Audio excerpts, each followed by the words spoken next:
നമസ്കാരം. എല്ലാ കൂട്ടുകാരും സുഖമായിട്ടിരിക്കുന്നെന്ന് വിശ്വസിക്കുന്നു. ഞാൻ ഇന്ന് വന്നിരിക്കുന്ന നല്ലൊരു അടിപൊളി ടേസ്റ്റി ആയിട്ടുള്ള കപ്പ വേവിച്ചതും ബീഫ് കറി റെസിപ്പിയുമായിട്ടാണ്. വീഡിയോയിലോട്ട് പോകുന്നതിന് മുമ്പ് ചാനൽ ഏതെങ്കിലും കൂട്ടുകാർ ആദ്യമായിട്ടാണ് കാണുന്നത് എങ്കിലും മറക്കാതെ സബ്സ്ക്രൈബ് ചെയ്തേക്കണേ. അതുപോലെ തന്നെ ലൈക്ക് ചെയ്യാനും ഷെയർ ചെയ്യാനും വീഡിയോ ഫുള്ളായിട്ടൊന്ന് വാച്ച് ചെയ്ത് സപ്പോർട്ട് ചെയ്യാനും മറക്കല്ലേ. അപ്പം നമുക്ക് ആദ്യം ബീഫ് കറി എങ്ങനെ തയ്യാറാക്കുന്നതെന്ന് നോക്കാം. അതിനായിട്ടൊരു കുക്കർ ഗ്യാസ് വെച്ച് കൊടുത്തിട്ടുണ്ടായിരുന്നു. ചൂടായിട്ട് വന്നപ്പോൾ ആവശ്യത്തിലുള്ള ഓയിൽ ഒഴിച്ച് കൊടുക്കുന്നുണ്ട്. ഓയിൽ നന്നായിട്ടൊന്ന് ചൂടായി വന്നിട്ടുണ്ടെങ്കിൽ കടുകിട്ട് പൊട്ടിച്ചെടുക്കാം. നമ്മളിട്ട് കൊടുത്തിരുന്ന കടുകെല്ലാം നന്നായിട്ടൊന്ന് പൊട്ടി വന്നിട്ടുണ്ട്. ഇനി ഇതിനകത്തോട്ട് ആവശ്യത്തിനുള്ള കറിവേപ്പില ചേർത്ത് കൊടുക്കുന്നുണ്ട്.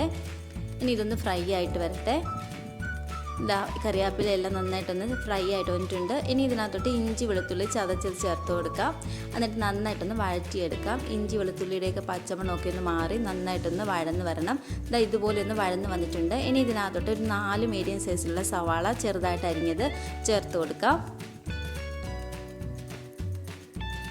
ഞാൻ സവാള ഇതിനകത്തോട്ടൊന്ന് ചേർത്ത് കൊടുത്തിട്ടുണ്ട്. ഇനി ഇതിനകത്തോട്ട് ആവശ്യത്തിനുള്ള ഉപ്പ് ചേർത്ത് കൊടുക്കാം. ഇപ്പോൾ കുറച്ച് ഉപ്പ് മാത്രമേ ചേർത്ത് കൊടുക്കുന്നുള്ളൂ. പിന്നെ ആവശ്യത്തിന് വേണമെന്നുണ്ടെങ്കിൽ ചേർത്ത് കൊടുത്താൽ മതിയാവും. ഇനി ഒരു 2 പച്ചമുളക് ചേർത്ത് കൊടുക്കാം. പച്ചമുളക് കൂടെ ചേർത്ത് കൊടുത്തിട്ട് നന്നായിട്ടൊന്ന് വഴറ്റിയെടുക്കാം. ഈ നമ്മളിട്ട് കൊടുത്തിരുന്ന പച്ചമുളകും സവാളയെല്ലാം നന്നായിട്ടൊന്ന് വഴന്ന് കിട്ടണം. അത്രയും സമയം നമുക്ക് ഇതുപോലെ ഒന്ന് വഴറ്റിയെടുക്കണേ. ഇതുപോലെ ഒന്ന് കളറിന് ചേഞ്ച് ആയിട്ട് വന്നിട്ടുണ്ട്. ഈ സമയം നമുക്ക് ഇതിനകത്തോട്ട് ആവശ്യത്തിനുള്ള പൊടികളോടൊക്കെ ഇട്ട് കൊടുക്കാം.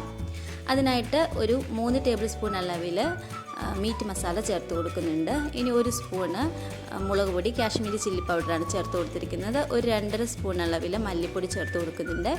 ഇനി ഒരു 1/4 സ്പൂണ് മഞ്ഞൾപ്പൊടി ചേർത്ത് കൊടുക്കാം. മഞ്ഞൾപ്പൊടിയോടെ ചേർത്ത് കൊടുത്തിട്ടുണ്ട്.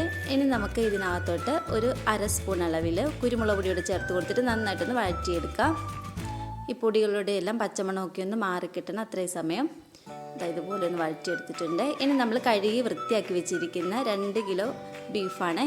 അത് നമുക്ക് ഈ മസാലക്കകത്തോട്ട് ചേർത്ത് കൊടുക്കുന്നുണ്ട്.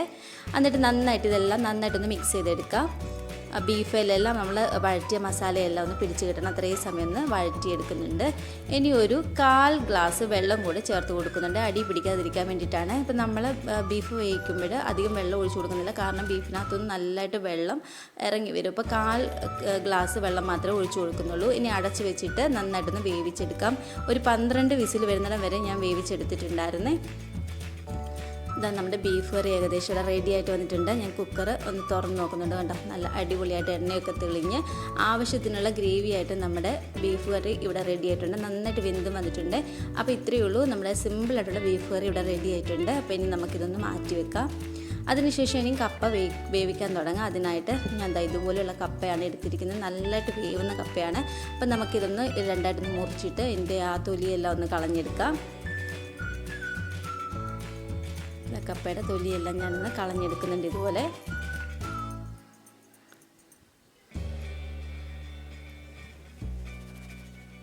നല്ല അടിപൊളി നല്ല രുചിയുള്ള കപ്പ കേട്ടോ. ഇപ്പം എല്ലാവർക്കും എൻ്റെ തൊലിയൊക്കെ കളയാൻ അറിയാമല്ലോ. അപ്പം ഞാൻ ഒന്ന് കാണിച്ചെന്നേ ഉള്ളൂ. ഇതുപോലെ എൻ്റെ തൊലിയെല്ലാം ഒന്ന് കളഞ്ഞ് കഴുകിയെടുക്കാം. ഇനിമേ ഇതുപോലെ ഒന്ന് കഴുകിയെടുത്തിട്ടുണ്ട്. ഇനി ഇതൊന്ന് കൊത്തിയെടുക്കാം. അപ്പോൾ കപ്പയെല്ലാം ഇതുപോലെ ഒന്ന് കൊത്തിയെടുക്കുന്നുണ്ട്. അതിനുശേഷം നന്നായിട്ടൊന്ന് 2-3 പ്രാവശ്യം കൂടെ വാഷ് ചെയ്തെടുക്കുന്നുണ്ട്. ചെറിയ മണ്ണിൻ്റെ അംശമൊക്കെ കപ്പയിലുണ്ടാവും. അപ്പം നന്നായിട്ട് വാഷ് ചെയ്തെടുക്കാം. അതിനുശേഷം കപ്പ നെകുക്കെ വെള്ളം ഒഴിച്ചിട്ട് ഗ്യാസ് വെച്ച് കൊടുക്കാം. നന്നായിട്ടൊന്ന് വെന്ത് വരട്ടെ. അതുവരെ നമുക്കൊന്ന് വെയിറ്റ് ചെയ്യാം. അതിനുശേഷം ഇതിനകത്തോട്ടുള്ള അരപ്പ് തയ്യാറാക്കാം. അതിനായിട്ട് ഞാൻ പച്ചമുളകാണ് എടുത്തിരിക്കുന്നത്. പച്ചമുളകിന് പകരം കാന്താരി ഉണ്ടെങ്കിൽ അതെടുക്കാം. വെളുത്തുള്ളി എടുത്തിട്ടുണ്ട്. ഒരു ചെറിയ കഷ്ണം സവാള എടുത്തിട്ടുണ്ട്. ഇത് നമുക്ക് ഒന്ന് പെട്ടെന്ന് ചതച്ചെടുക്കാം. അപ്പോൾ ഇതിനകത്തൊരു 1/4 ടേബിൾ സ്പൂൺ അളവിൽ കുരുമുളക് പൊടിയും മുഴുവൻ കുരുമുളകും 1/4 ടേബിൾ സ്പൂൺ അളവിൽ നല്ല ജീരകവും കൂടി ചേർത്ത് കൊടുത്തിട്ട് നന്നായിട്ടൊന്ന് ചതച്ചെടുത്തിട്ട് വരാം. ഒത്തിരി അരഞ്ഞു പോകരുത്.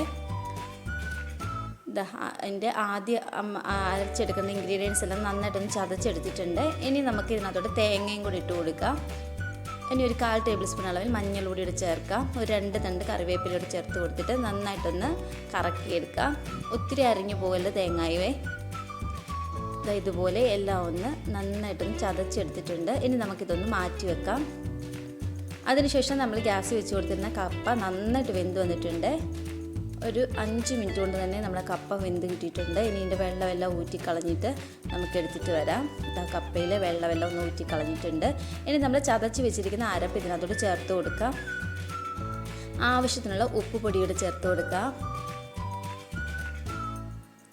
ഇനി ഇതൊന്ന് അടച്ച് വെച്ചിട്ട് ഒരു 2-3 മിനിറ്റ് ലോ ഫ്ലെയിമിലിട്ട് കൊടുക്കണേ. ഈ തേങ്ങയ്ക്കകത്തോട്ട് ആവിയൊക്കെ കയറി നന്നായിട്ടൊന്ന് വെന്ത് കിട്ടാനായിട്ടാണ്. ഒരു 2-3 മിനിറ്റ് മതി. ആവിയൊക്കെ കയറി തേങ്ങയൊക്കെ നന്നായിട്ട് വെന്ത് വന്നിട്ടുണ്ട്. ഇനി നമുക്കിത് കുഴച്ചെടുക്കാം. നമ്മുടെ കപ്പ ഞാൻ സെർവിങ് പ്ലേറ്റിലോട്ട് ആക്കിയിട്ടുണ്ട്. നല്ല ടേസ്റ്റി ആയിട്ടുള്ള കപ്പയും ബീഫ് കറിയുമാണ്. അപ്പോൾ നിങ്ങൾ മറക്കാതെ ട്രൈ ചെയ്യണേ. ട്രൈ ചെയ്തിട്ട് ഫീഡ്ബാക്ക് കമൻറ്റ് ബോക്സിൽ അറിയിക്കാൻ മറക്കല്ലേ. നല്ല ടേസ്റ്റിയാണ്. കുരുമുളകിൻ്റെയൊക്കെ ഫ്ലേവറൊക്കെയുള്ള നല്ല അടിപൊളി ഒരു കപ്പ വേവിച്ചതാണ്. അപ്പോൾ എല്ലാവരും ഒന്ന് മറക്കാതെ ട്രൈ ചെയ്യുക. ട്രൈ ചെയ്തിട്ട് ഫീഡ്ബാക്ക് കമൻറ്റ് ബോക്സിൽ അറിയിക്കാൻ മറക്കല്ലേ. Thank you.